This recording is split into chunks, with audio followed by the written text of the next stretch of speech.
So hi everyone, this is Indra from Om Exchange.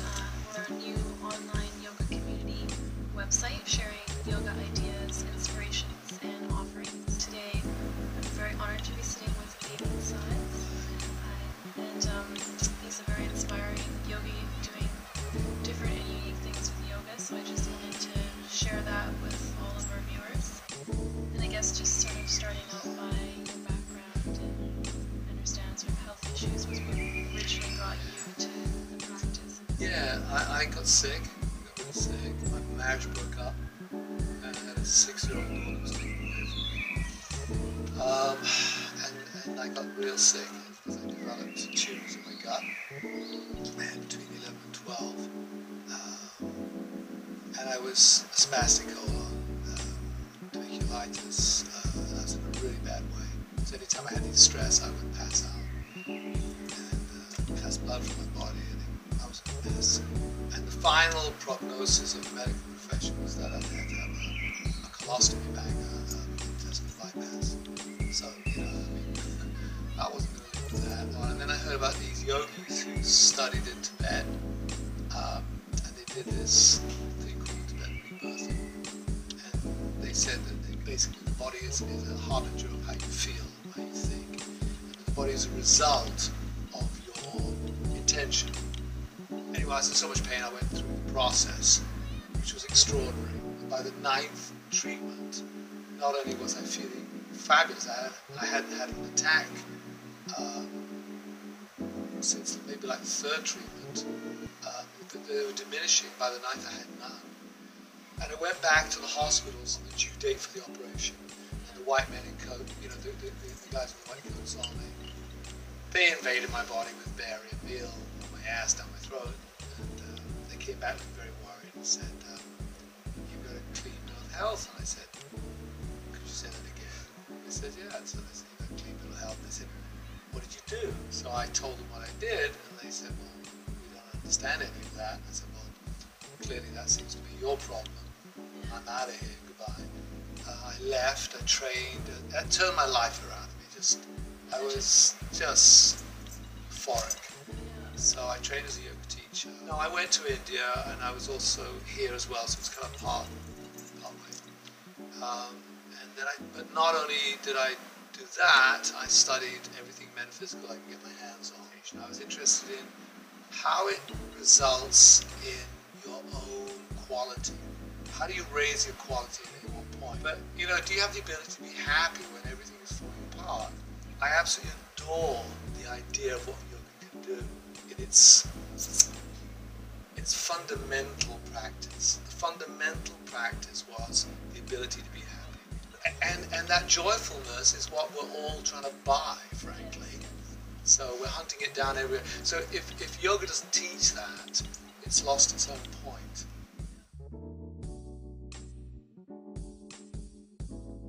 I was invited in 2004 to Israel by several festivals in Israel, and I said, "Well, I'm complimented that you want me to come, but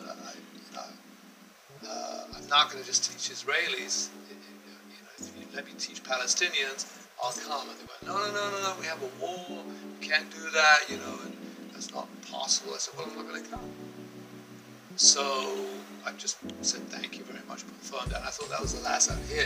Yeah. And then they came back to me trying to negotiate it, and I said, "No, I was in Bosnia. I taught 3 sides of Bosnia. I've never met an enemy yet. I don't know what an enemy looks like. They're just people who are hurt, in pain, suffering. That's all it is. And positions of ego. This is my land, this is your land. Bullshit. You can't own the earth. So I've never met an enemy yet. It's just an illusion." So finally they said, "Well, if we set up a class in Jericho, would you come?" I said, "Sure." So they set up a class in Jericho, and I did the festivals, and then they shuttled me in to teach the Palestinians. And there were 18 traditional Palestinian women on the lawn in front of the mosque in Jericho. And the imam was calling the faithful for prayer. And I got this massive boombox with Egyptian breakbeats playing loud, and we're rolling back with our legs up in the air. I mean, these are 18 women, you know. I thought, you know, for sure I'm going to be shish kebab. I'm not going to survive this. They loved it, you know, and they were laughing their heads off. They're hysterical. And then it became a tradition. I kept going back and forth. And I would, after that, I would go to Israel. The money I would make from my classes there, I'd fund my own trips into the West Bank. Because then I had a community. It's the same thing that drives you, it drives me. Is that people go, oh, why are you going to the West Bank? Well, because they're my family. I love them, you know. And then what happened was that the Israelis, when I was teaching them, they say, we know you're going to the West Bank. You know, these idiots, they don't know how to make hummus. So give them our hummus with our love. Okay, so I give them hummus. So the Palestinians, when I'd leave, they'd say, yeah, you know, the Israelis are so arrogant sons of bitches, you know. They don't know how to make hummus, and they don't know how to make tahina. Here's a tahina, here's a hummus, give it to them with our love. So I said, okay, so this happened a few times. And finally they wanted to meet each other, you know, it's like a joke.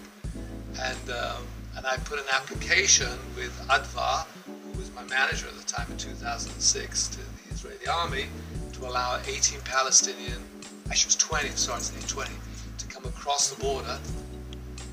And they refused it. They said, no, I've really got a good feeling that this is going to happen. She says, don't be stupid. She says, you know, I was in the Israeli army. When the Israeli army says no, it's no. I said, I'm telling you, I've got a good feeling. Anyway, 4 o'clock, the Israeli army changed their mind. I don't know why, and I've always worked on feelings in my life. And they allowed these Palestinians to come across the border for yoga, you know, which was incredible. So anyway, we get to the hotel, and everyone's there, and they're mixing the Palestinians and Israelis, and it's really amazing. And I turn around and see this woman, and she's hugging a Palestinian. They're sobbing, fucking sobbing. And I just thought, that's my work, man. I mean, right there. You know, if I, like, that point was, if I die now, I did what I came here for. Just to make that one moment. So,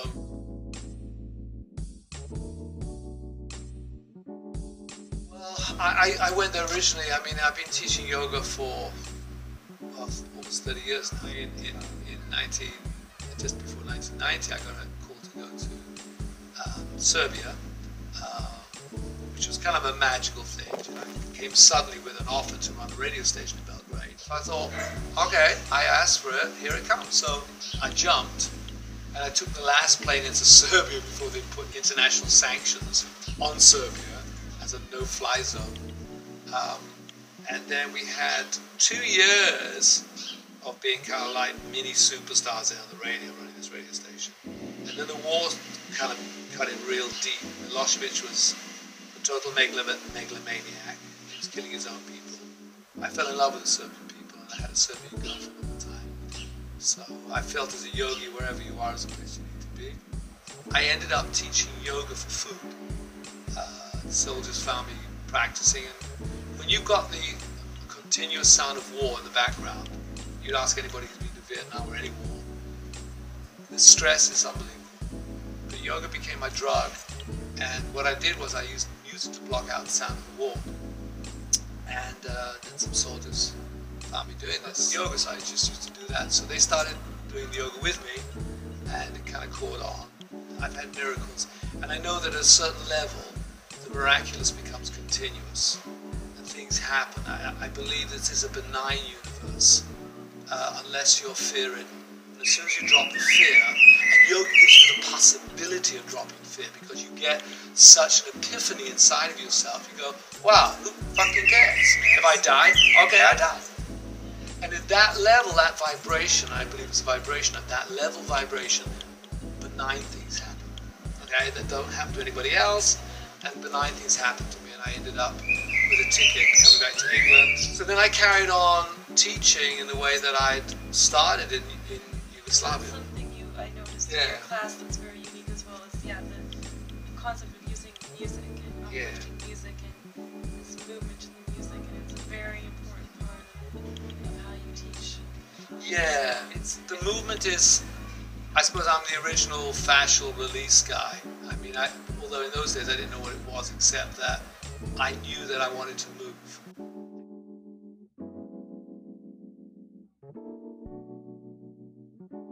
A woman called Clara Buck became a master. She was really a very special individual. We talked about love all the time. Just basically when I met her, she just went, okay, darling, what do you drink? She gave me, long story that I always tell her. I said, I don't drink, I'm a yogi. She says, but you're Russian. She says, what do you drink? I said, it doesn't mean I have to drink because I'm of a Russian extract.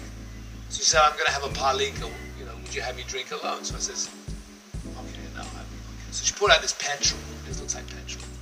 So I thought, well, I'll do the Russian thing, which is just to knock it back. She said, no, darling, Polacco, slowly. You can taste the pears. So I thought, okay, I'll just try it. I took a sip, and it really is so alcoholic. It's so strong. And I couldn't feel the end of my nose. I was like anesthetized. And then she said to me, she says, darling, she says, you didn't come here to be a yogi. You came here to be a full human being. She says, don't miss out on your life because you're scared again. You came here to do everything. Nothing in life is toxic. The only thing that's toxic is our consciousness. The problem is only the ego giving us this, idea of fear all the time. So I ask people to stop worshipping fear. Yeah. Notice it when it comes up in your mind. Notice the fear for the next moment. Notice, well, what am I going to do tonight? What's going to happen tomorrow? How am I going to pay my bills? If you really are in love with life, if you're really having an experience of yoga, you don't even give a shit about tomorrow. Because love is not insecure. The only thing that's insecure is life. Life is totally insecure. So in war, you don't know if you're going to get through one day, Yeah. And so that was my teacher was war. You've got to take fear out of yoga. We've got to take fear out of, I can't quite do that posture. I can't quite touch my toes. Who cares? Do you feel good?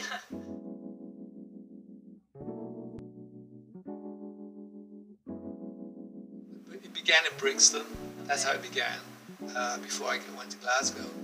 And there was a guy called Gordon who ran the 409 project. I mean, he's one of my all-time heroes, this cat. And big black guy. And he came to one of my seminars. And he was late, and he said, "Listen, I'd like to apologize." And I said, "You don't have to do that, man." He says, "No, I would like to." He tells a story about how he had to talk a 10-year-old. 10-year-old put a gun against his head, and he pulled the trigger, and he talked him out of putting the trigger back and taking the gun down. And it was his group, and everybody in the room was completely moved emotionally. Obviously, this guy's extraordinary. He opened it, and also the way he opened his heart, he just said it, no big deal, but it was like, wow. So I went up to him after the class, and he really enjoyed the class, and I said, "Listen, if I could ever help you guys, I'd be honored." He said, "We'll be honored to have you." So I started a program with the 409 Project in Brixton, and we had all the black Hispanic kids coming, and they had to disarm before they came into the class. So there's this pile of, you go past this pile of armor, it's just Jesus Christ. And then it's all ego, because to survive on the streets, it's all posturing, So the way that I do it is I naturally just play a fool. I just played a fool. I showed off a little bit, doing certain handstands and things like that. Sometimes, the advanced postures can be good, just to catch people. Yeah, but not in themselves. You shouldn't aggrandize yourself with it, because then you can push people away. But those sort of kids, you go, wow, fuck, I want to do that, Then they started doing it with me, and of course, as soon as they start doing it, you wear them out, and they put the music on, which they know. Yeah. So I've got Snoop Dogg, and Yeah, that's another thing I noticed in classes. Very different music than Yeah. what people are used to. Yeah. It's great. Not a lot of indie music. And they love that. They're going, yeah. So by the time that's finished, they'll give me high fives and fists and stuff. And we did that for almost a year. And then Lambeth Council, in their wonderful wisdom, closed down the 409 project. And there's, and suddenly all the crime has gone up on the streets again. They did that. And then I heard about the project in Glasgow.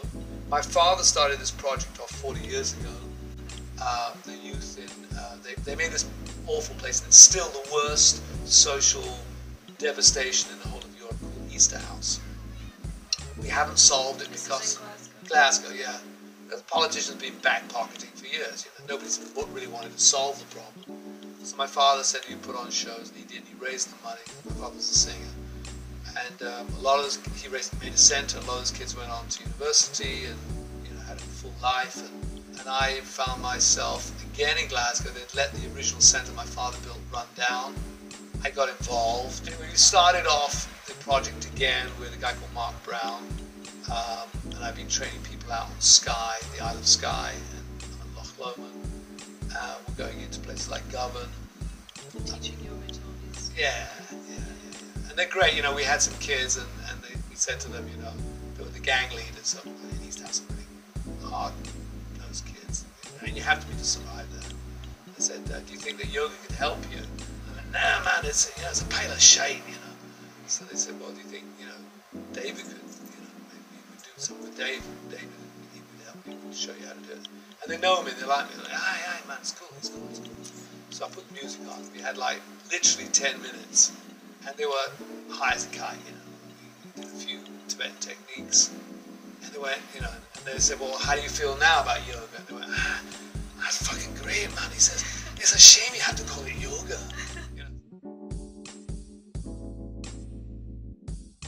Want to find a good yoga teacher? Forget about what they're teaching. Notice the way they are as people. And if you don't find a happy, contented person, frankly, you found kind of an imposter, or someone who is just kind of going through the motions rather than really innately understanding it. And don't be impressed by bendy people. Don't be impressed by websites. Don't be impressed by rhetoric. People grab that from everywhere. So. I have one other question, because when I went to your class, I noticed that you did something very different. A lot of it was very different. So, very quick movements, and sort of going more with how your body felt, and not having it sort of restricted. But you also started the class in Shavasana, which is traditionally a bend yoga class. Right. And then we worked up from the floor and ended doing the sun salutations, which throughout any yoga class I've ever been in, no one's ever done that. It was almost learning the concept of what we think is yoga upside down. Yeah. For me. And I felt more energized leaving that session than I probably have in any other yoga class. I found that really interesting. If that sort of, do you purposely set it up that way, or does that just how it turned out to be that day? No, it turned out to be, that's how it turned out to be during a war. In a war environment, the first thing you want to do is drop all positionality to the ego and the context of life. So dropping the positionality of the context or the war environment, you drop into Shavasana. You start to notice first your breath, your heartbeat. That immediately gives you a feeling of calm. And so I've always kept the war, the way I taught it in the war, alive in the West, because I believe we are in a war here, but it's an interior war rather than an exterior. And people are in war, if you will. One of the paradigms is you don't know how long you have. And however long you have, consider this question. Wouldn't it be a wealthy thought if the time you had could be spent in joy? Joy with your partner, joy in your own. And really yoga, it's a partner with yourself. I mean, there's no other partner than the one you have with you. And frankly, that's the one you have with everybody else. So if you don't like yourself, How are you going to go on to life? it's not going to happen. So self-love, self-awareness.